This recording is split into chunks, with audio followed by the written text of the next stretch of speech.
எல்லோருக்கும் வணக்கம். நான் உங்கள் டாக்டர் பிள்ளை. நம்ம பிரியாணி சாப்பிடும்போது அது கூட சாப்பிடக்கூடாத பொருட்களை பற்றி நான் சொல்ல போகிறேங்க.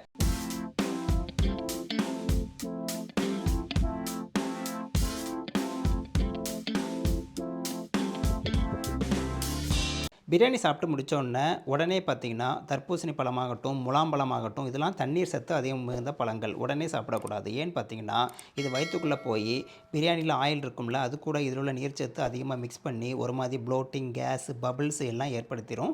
இதனால் பார்த்தீங்கன்னா சில பேருக்கு வயிறு வலி வரலாம், டிஸ்கம்ஃபர்ட் வரலாம், ஒரு நாசியா ஃபீலிங் வரலாம். அப்போ இதெல்லாம் நம்ம வராமல் இருக்கணும்னா கொஞ்சம் நேரம் கழித்து சாப்பிட்லாம். இல்லைனா இன்றைக்கி பிரியாணி சாப்பிட்டா மறுநாள் நீங்கள் பழங்களை சாப்பிட்டுக்கலாம். ரெண்டாவது பார்த்தீங்கன்னா பால் மற்றும் பால் சம்மந்தப்பட்ட பொருட்கள். சில பேர் பிரியாணி சாப்பிட்டு டீயெல்லாம் குடிப்பாங்க. சில பேருக்கு ஒன்றும் ஆகாது. ஆனால் மோஸ்ட்லி பார்த்தீங்கன்னா பால் சம்மந்தப்பட்ட பொருட்களோ பிரியாணிக்கு அப்புறம் நம்ம சாப்பிட்டோம் அப்படின்னா ஒரு மாதிரி இன்டைஜஷன் பிரச்சனை, டைஜஷன் கோளாறுகள் வர வாய்ப்பு இருக்குது. அதனால் தவிர்த்துருங்க. மூணாவது பார்த்திங்கன்னா எண்ணெயில் பொரிக்கப்பட்ட உணவுகள். சில பேர் பிரியாணி கூட வச்சே சாப்பிடுவாங்க, பிரியாணி சாப்பிட்டு முடிச்சுட்டு கூட சாப்பிடுவாங்க.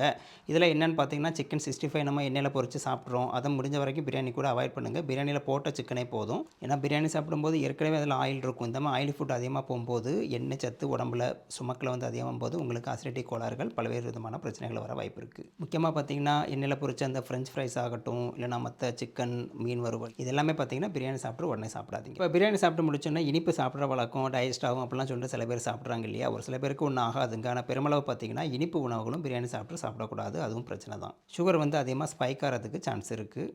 சரி, இப்போ மெயினான விஷயம் பார்த்திங்கன்னா இந்த மாதிரி உணவுகள் சேர்த்து சாப்பிடும்போது உயிருக்கு ஆபத்து வருமானு கேட்டால் கண்டிப்பாக கிடையாதுங்க. ஏற்கனவே நடந்த சம்பவத்துலேயும் பார்த்திங்கன்னா என்ன காரணம்னு இனி தான் தெரிய வரும். சில நேரங்களில் பார்த்திங்கன்னா உணவில் இருக்கக்கூடிய சால்மோனெல்லான்னு சொல்லக்கூடிய ஒரு பாக்டீரியா கெட்ட உணவுகள் அதிகமாக இருக்கும். அது இல்லாமல் பார்த்திங்கன்னா பூச்சிக்கொல்லி மருந்துகள்லாம் அளவுக்கு மீறி அடிக்கும்போது அது பயங்கரமாக அப்சர்வ் ஆகி பழங்களில் இருக்கும். இந்த மாதிரி பிரச்சனைகள் தான் அது காரணமே தவிர நார்மலாகவே ஒரு நல்ல பிரியாணியோ, நல்ல தர்பூசணியோ, நல்ல முலாம்பழமோ மற்ற பொருட்களோ சாப்பிடும்போது ஒரு பிரச்சனை வராது.